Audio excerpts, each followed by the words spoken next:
ძველი ალიანსი ახალ მიზნებს სახავს. ნატოში იმედი აქვს, რომ ჰააგის სამიტს იმ შეთანხმებით დატოვებენ, რომ თითოეული წევრი თავდაცვის ხარჯებს მთლიანი შიდა პროდუქტის 5%-მდე გაზრდის. ამგვარი მიდგომა ბევრი ევროპელისთვის ტვირთად გამოიყურება, მაგრამ უკრაინაში რუსულმა აგრესიამ თამასა გაზარდა. ისევე როგორც მოსკოვიდან მომდინარე საფრთხის აღქმა. სწორედ ამიტომ 32 მოკავშირე ქვეყნის ლიდერი ნიდერლანდებში საერთო შეთანხმების მისაღწევად შეიკრიბა. პირველი სადისკუსიო პანელი სწორედ თავდაცვითი ინდუსტრიის ზრდას დაეთმო. კონტინენტი ელის, რომ მომდევნო 5 წელიწადში რუსეთი ნატოს აღმოსავლეთ ფლანგზე თავდასხმისთვის მზად იქნება. სწორედ ამიტომ მუშაობა დაწყებულია. There is an ancient Roman saying, if you want peace, prepare for war.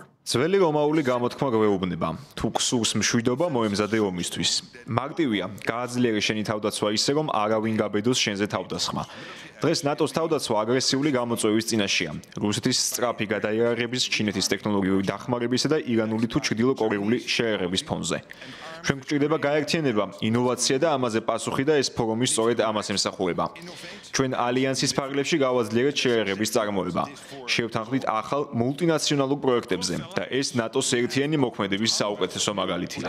არ არსებობს თავდაცვა ძლიერი წარმოების გარეშე. არ არსებობს ევროპული უსაფრთხოება ტრანსატლანტიკური კავშირის გარეშე. წარმოუდგენელია, რომ ნატოზე 25-ჯერ ნაკლები ეკონომიკის მქონე რუსეთი ჩვენზე მეც აწარმოებდეს და გვისწრებდეს. მეტი უნდა დავხარჯოთ, რომ ომი თავიდან ავირიდოთ. ახლა ჩვენ ზუსტად ვიცით თითოეული წევრის ვალდებულება ამ საქმეში და ეს იქნება კვანტური ნახტომი ჩვენს თავდაცვაში. ევროპის მომავალი დიახ, უკრაინაში ფრონტის ხაზზე წყდება, მაგრამ არა მხოლოდ იქ, ის წყდება თქვენს ქარხნებშიც. რეკორდულ დროში თქვენ მოახერხეთ თავდაცვითი პროდუქციის გაზრდა და მოერგეთ ევროპის მიწაზე სრულმასშტაბიანი ომის პირობებს. ევროპამ მიიღო მათ შორის წარმოუდგენელი ზომები. გასულ თვეებში შევძელით 650 მილიარდი ევროს მობილიზება ევროპის გადაიარაღებისთვის და თავდაცვის ხარჯებისთვის ხელმისაწვდომი გავხადეთ 150 მილიარდი ევროს სესხი. ეს კი 800 მილიარდ ევროს ნიშნავს მომდევნო 4 წელიწადში, რომელსაც თავდაცვაში დავაბანდებთ. ევროპული თავდაცვა საბოლოოდ გამოფხიზლდა და ხვალ სამიტზე უკვე ახალ ისტორიულ მიზანს დავსახავთ იმაზე, თუ რამდენი და როგორ უნდა დავხარჯოთ შემდეგ წლებში. რუსეთის სრულმასშტაბიანმა ომმა უკრაინაში ბევრი რამ შეცვალა. მან გვაჩვენა თუ რამდენად მნიშვნელოვანია ფრონტის ხაზზე წარმოქმნილი გამოწვევებისთვის მზადყოფნა.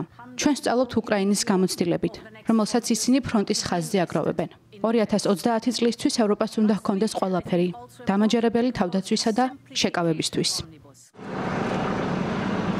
კვანტური ნახტომისთვის წინაპირობები მზადაა 800 მილიარდი ევრო, რომელიც ევროპამ თავდაცვის ხარჯებისთვის გამოჰყო ამ მხრივ პირველი სერიოზული ნაბიჯია.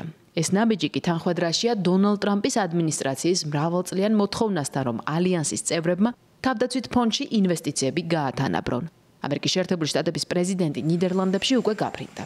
მისთვის ცენტრალური საკითხი სწორედ ამ შედეგის მიღწევა იქნება.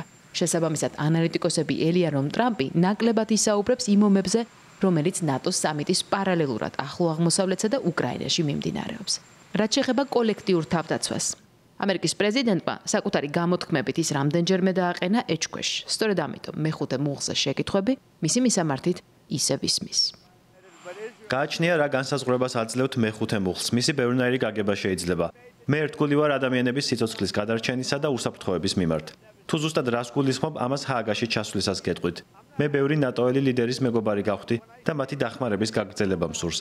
ფიქრობ, ერთიანი სისტემით უფრო ძლიერ მშვიდობას მივაღწევთ. როდესაც ნატოში მოვედი, ის გატეხილი იყო. წევრები საკუთარ თავდაცვაში ფულს არ იხდიდნენ. მე მათ მოვთხოვეთ თანხა გადაეხადათ. 5% ნამდვილად უკეთესია. მე უნდა ჩავხედო ნატოს საბოლოო დეკლარაციას. მანამდე კი მაინტერესებს რუსეთთან შეთანხმების დეტალები. ამაზე საუბარი დონალდ ტრამპს ჰააგაში ჩასულ ვოლოდიმირ ზელენსკისთანაც შეეცლება. მესამე წელია, რაც ჩრდილოატლანტიკური ალიანსის შეკრებაზე უკრაინის პრეზიდენტი საგანგებო სტუმარია. მას ჰააგაში თბილად დახვდნენ და გაუმყარეს იმედი იმის თაობაზე, რომ ევროპა კიევის მხარდაჭერას სერიოზულად უყურებს. თუმცა ვოლოდიმირ ზელენსკი მოკავშირეებს შეახსენა, რომ ჯერ კიდევ რჩება ხვრელები, რომლითაც რუსეთის თავდაცვითი ინდუსტრია ევროპის ქვეყნებიდან მარაგდება, რაც შესაძლებელია. მინდა დარწმუნდეთ, რომ თქვენი ქვეყნები და კომპანიები არ ეხმარებიან რუსეთს. არ არსებობს ერთი ხელშესახები რუსული იარაღი, რომელსაც სხვა ქვეყნიდან რომელიმე კომპონენტი არ სჭირდებოდეს. სამწუხაროდ ზოგიერთ ევროპისა და ნატოს წევრი ქვეყნებიდან ეს უნდა შეწყდეს. ყველაფერი, რაც რუსეთის თავდაცვის სექტორში ხდება, ომის გაგრძელებას უწყობს ხელს და ხელს უშლის მშვიდობას.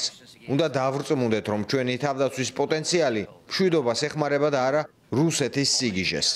ჩვენ გვესმის, რომ ევროპული ცხოვრების წესის მტერი რუსეთია. სინამდვილეში ჩვენ არ ვუმკლავდებით მხოლოდ რუსეთს, არამედ ქსელს რუსეთის, ჩრდილოეთ კორეის, ჩინური კომპანიებისა თუ ირანის ჩართულობით. მხოლოდ ერთად შეგვიძლია მათ გავუმკლავდეთ. რუსეთი თავდაცვისთვის იყენებს არა მხოლოდ ნავთობის შემოსავალს, არამედ ჩრდილოეთ კორეისა თუ ირანის რეჟიმების წყაროებს. ჩვენი ერთიანობა და სოლიდარობა რუსეთის ომზე საუკეთესო პასუხია. არ არსებობს იმის ნიშნები, რომ პუტინს ომის დასრულება სურს. რუსეთი უარყოფს ყველა შეთავაზებას. შესაძლოა საკუთარი პოლიტიკური გადარჩენის გზას სწორედ მის იმ შესაძლებლობას უკავშირებს, რომ გააგრძელოს მკვლელობა, ვიდრე კლავს ცოცხლობს კიდეც. ამას ჩვენი დაზვერვაც ადასტურებს. რუსეთი გეგმავს ახალ ოპერაციებს ნატოში და ეს ომი უკვე დაწყებულია უკრაინაში. არა ეჭვი, რომ პუტინი უნდა შევაჩეროთ უკრაინაში, მაგრამ უნდა გვესმოდეს, რომ მისი მიზნები უკრაინას სცდება.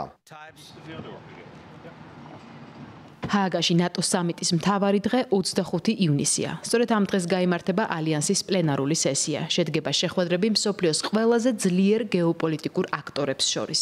სამიტის ბოლოს კი შეჯერდება დეკლარაცია, რომელმაც ნატოს სამომავლო ნაბიჯები უნდა განსაზღვროს.